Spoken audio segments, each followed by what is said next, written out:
चलिए स्टार्ट करते हैं आज की क्लास। आज की क्लास में हम देखेंगे एनालिसिस ऑफ फिनेंशियल स्टेटमेंट से रिलेटेड एमसीक्यूज, जो कि कॉमर्स के बच्चों के लिए बहुत ही महत्वपूर्ण है। उसके साथ साथ जो बच्चे बीकॉम एंट्रेंस का प्रिपरेशन कर रहे हैं उनके लिए भी बहुत हेल्पफुल होने वाला है।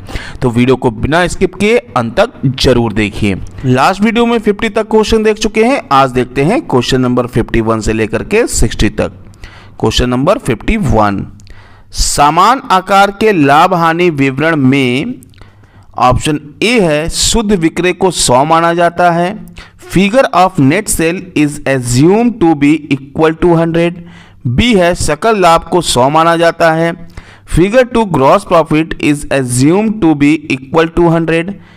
सी है शुद्ध लाभ को 100 माना जाता है। Figure of net profit is assume to be equal to 100। और डी है संपत्तियों को 100 माना जाता है। Figure of asset is assume to be equal to 100। तो समान आकार के लाभ हानि विवरण में शुद्ध विक्रय को 100 माना जाता है। इसका राइट आंसर होगा ऑप्शन ए, शुद्ध विक्रय को 100 माना जाता है। Figure of net sale is assume to be equal to 100। Question number 52, समान आकार के स्थिति विवरण में in the balance sheet of a common size statement option A है अंश पूंजी को 100 माना जाता है। Figure of share capital is assume to be 100।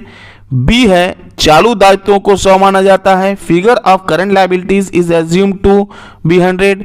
C है स्थायी संपत्तियों को 100 माना जाता है। Figure of fixed assets is assume to be 100।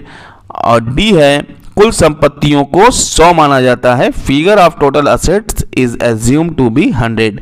तो समान आकार के स्थिति विवरण में कुल संपत्तियों को 100 माना जाता है। तो इसका राइट आंसर है ऑप्शन डी, कुल संपत्तियों को 100 माना जाता है। Figure of total assets is assume to be 100।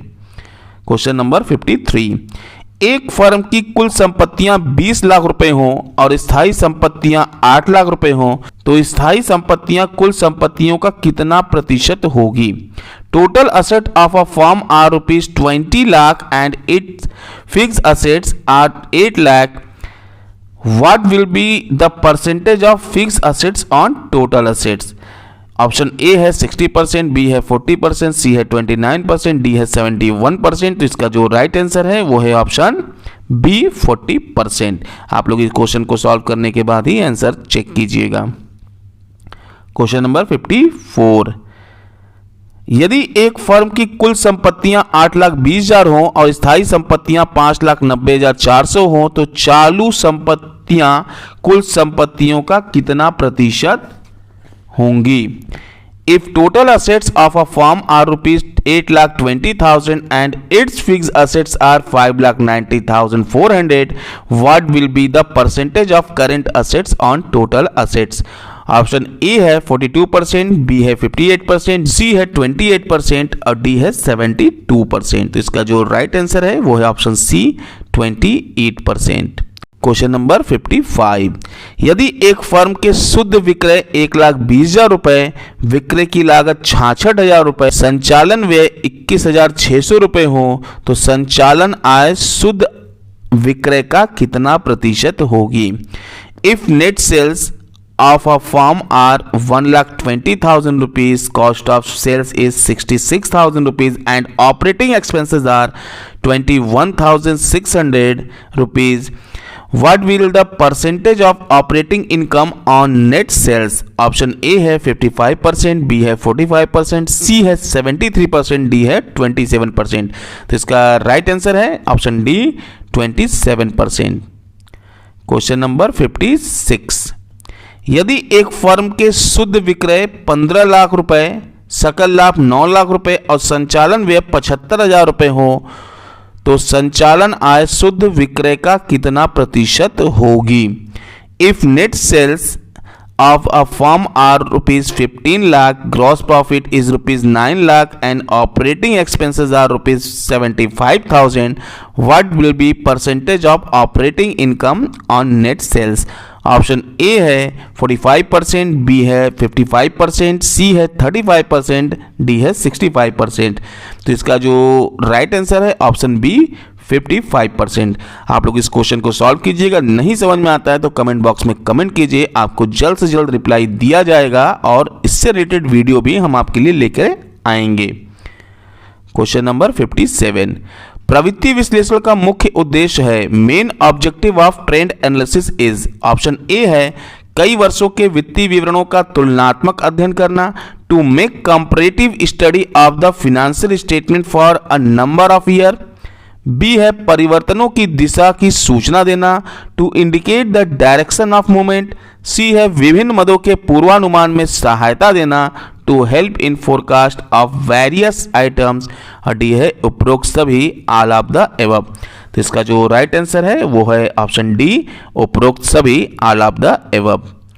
Question number 58, एक फर्म का स्टॉक 2 लाख रुपए, 2,40,000 रुपए, 3 लाख रुपए तथा 4 लाख रुपए हो तो प्रवृत्ति प्रतिशत क्या होगा? What will be the trend percentage if the inventory of a firm is rupees 2 lakh, 2,40,000, rupees 3 lakh and rupees 4 lakh respectively?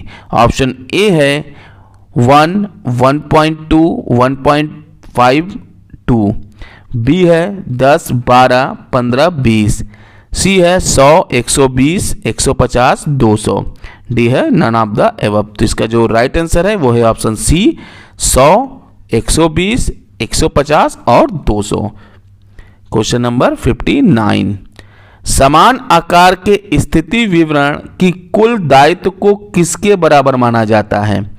In a common size balance sheet total liabilities are assume to be equal to. Option A है 1, B है 10, सी है 100 और D है 1000। तो यहाँ पे इसका जो राइट आंसर है वो है 100, ऑप्शन सी, मतलब कुल दायित्व को 100 के बराबर माना जाता है। क्वेश्चन नंबर 60, समान आकार के लाभ हानि विवरण में शुद्ध विक्रय की राशि को किसके बराबर माना जाता है? In a common size statement of profit and loss the amount of net sale is assume to be equal to. Option A है 1, बी है 10, सी है 100, डी है 1000। इसका जो राइट आंसर होगा वो होगा ऑप्शन सी, 100। अभी के लिए बस इतना ही, मिलते हैं नेक्स्ट वीडियो में। अगर वीडियो पसंद आया हो तो इसको लाइक और शेयर करना ना भूलिए। अगर आपने अभी तक हमारे चैनल को सब्सक्राइब नहीं किया है तो सब्सक्राइब कीजिए, साथ में बेल आइकन को जरूर दबाइए ताकि लेटेस्ट अपडेट आपको मिलता रहे। धन्यवाद, आपका समय शुभ हो।